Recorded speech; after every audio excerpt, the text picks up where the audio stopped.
Birmingham today, and it's Cool. been going so well. It's been really fun so far.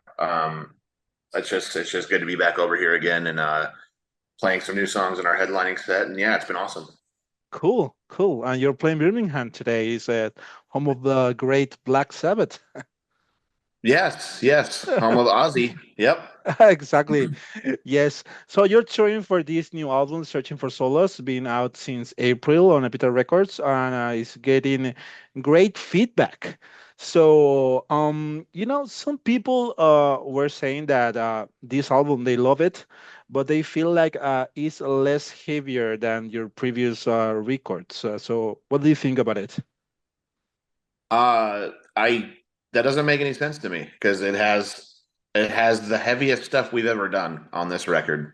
There's some new elements which we've been working on for a while. We've slowly been kind of incorporating some new ideas into the music with the band, but it's the heaviest stuff we've ever done, so I just don't understand at all what people are saying when they say it's not as heavy. It's definitely heavier.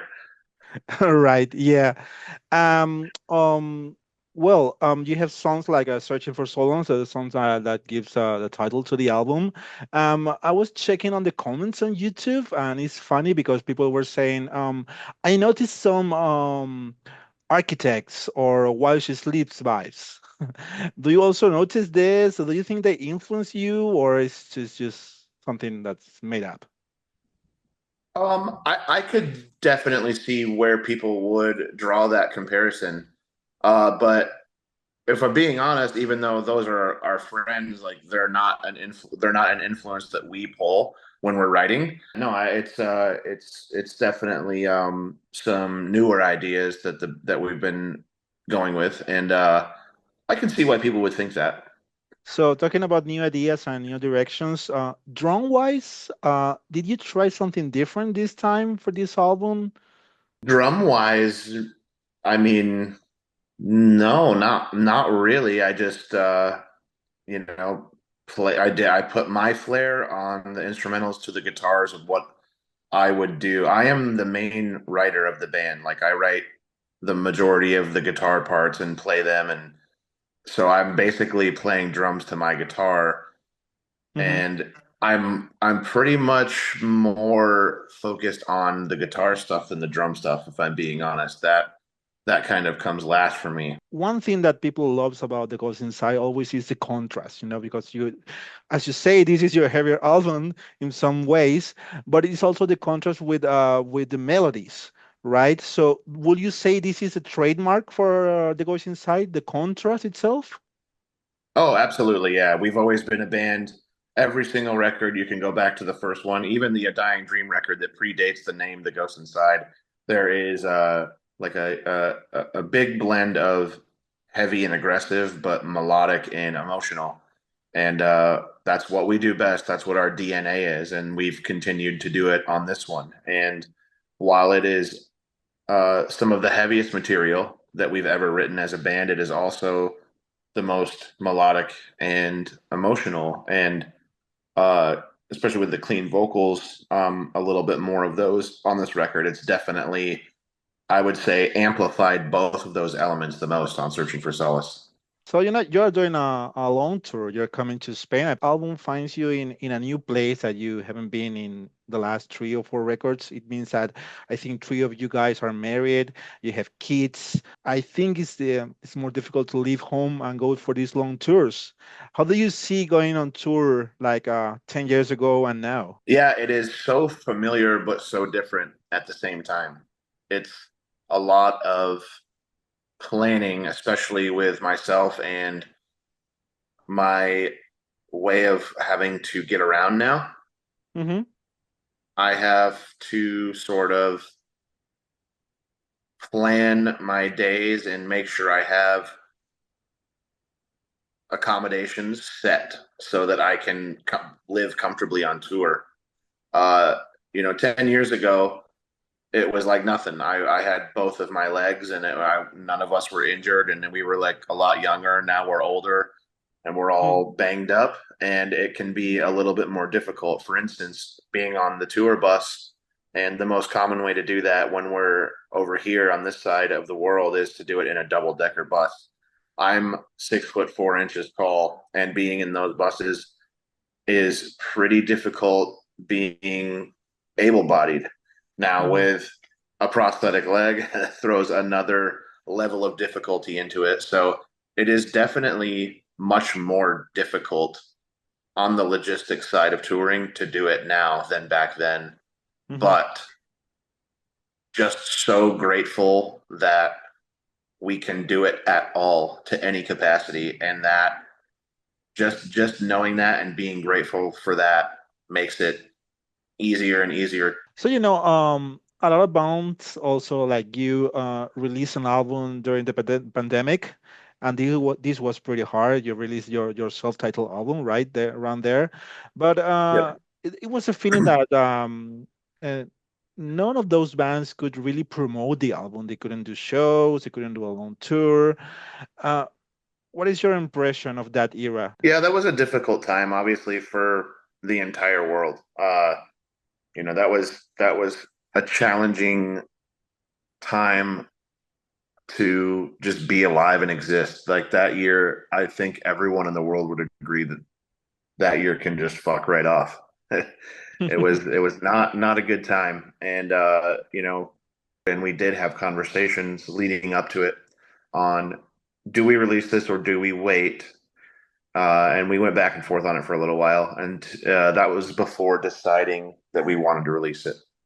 One of the only things people do have as an outlet in difficult times is music. I think we were of the mind that if we release our first piece of music since our accident, maybe people could use that as their outlet to keep pushing through. Mhm. And because that's what the Ghost Inside has always been about. And it seemed fitting to just release it, even though we knew it had a chance to hurt the record in the way that we wouldn't be able to play shows off it or really promote it that well. We still felt it was more important to get it out there for people to consume and to listen to so that they had something to do for relief. Musicians are pretty aware now that mental health is very important. You have bands like I don't know, Bad Omens, for example. They're canceling their tours because of these issues. But the audience, the public, is also very aware of this, and they don't get mad or anything about a band canceling about this. How do you see right now the status of this? I do think it is extremely important. I think that, we as humans are well overdue for taking mental health seriously, and we've got a long way to go with it. I think as well.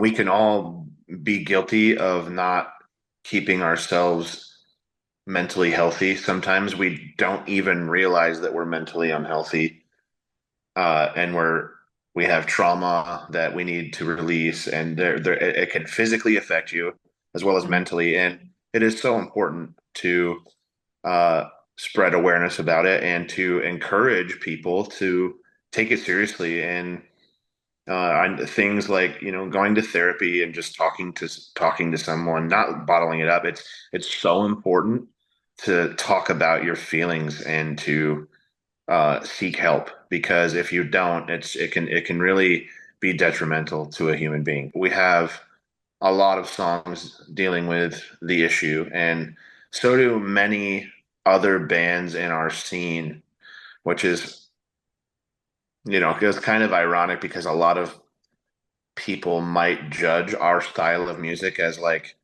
oh, it's screaming and aggressive and blah blah blah Hmm. blah, but it's actually like pretty positive.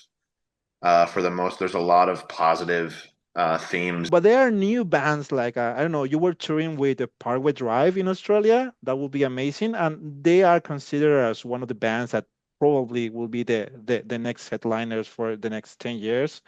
So, how was the experience going on tour with them? First of all, there is no doubt in my mind that Parkway Drive will be that band. That tour we just did with them was incredible. We have such a history with Parkway Drive. Um, we go back with them. We've known those guys for over 15 years. And my first tour in the Ghost Inside was with Parkway Drive, and we've toured all over the world with them.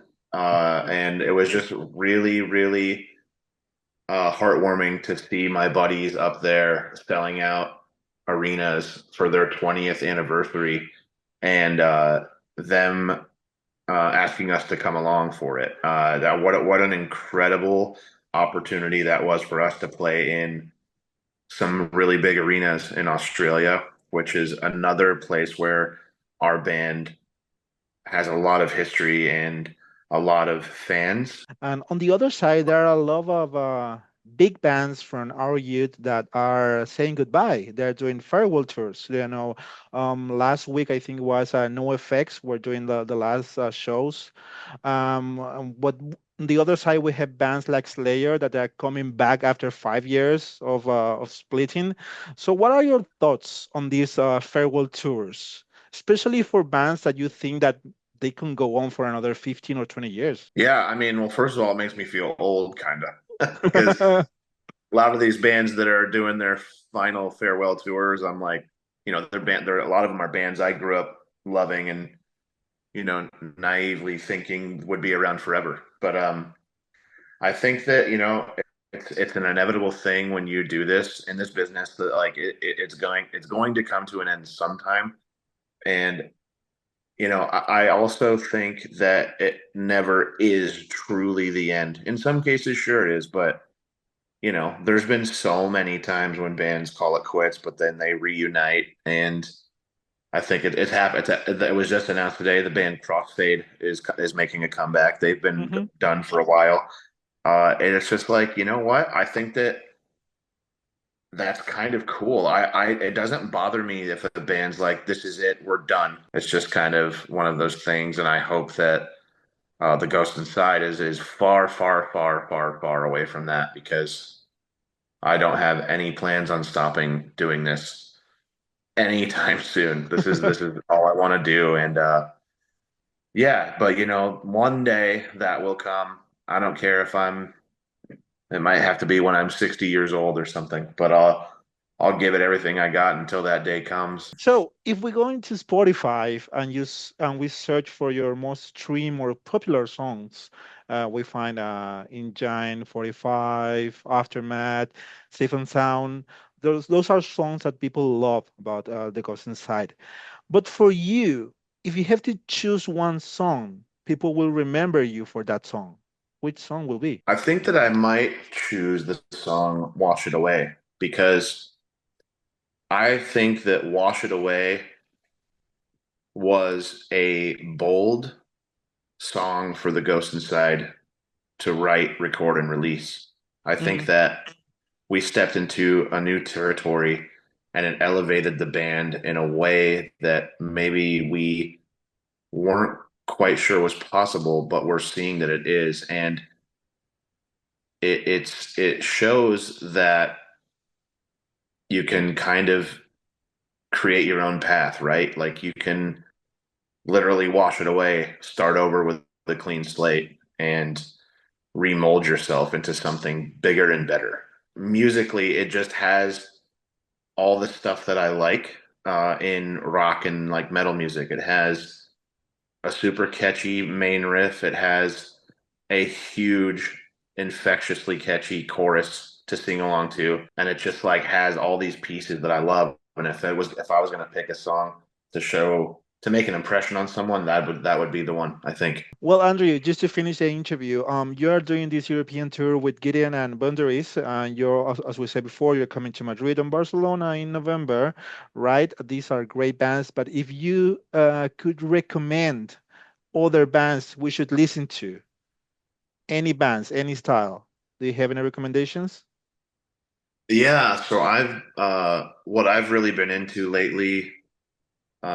It's not very in our world. It's a band called The Midnight, and they are a retro synthwave band. And I know them. I know them. Yeah. yeah, they're I mean I just like cannot get enough of the Midnight. Like when I'm on my own time, I am listening to The Midnight pretty much 95% of the time because it just like it brings up feelings of nostalgia, and it just is like easy listening, and it's so like melodic, and it just like hits you with the feels. I've been recommending that band to people for years now, because I still can't get enough of it. Um, Right. and then another band that is more in our world is a band that recently went on a hiatus, and they're called Mood Ring. Hmm. And Mood Ring is a band from Florida, and they are so good. They're just like they remind me of Deftones, and but like a lot heavier, and it's just very, very, very good songwriting and really talented individuals. And I listen to them a lot. And if you haven't checked them out, you got to check them out. They're on Spotify and Apple Music and all that. Hmm. Great. Well, Andrew, thank you so much for your time, for the interview. Have a blast tonight in Birmingham, and we'll see you here in Madrid soon. Can't wait to come back. Thank you so much for having me.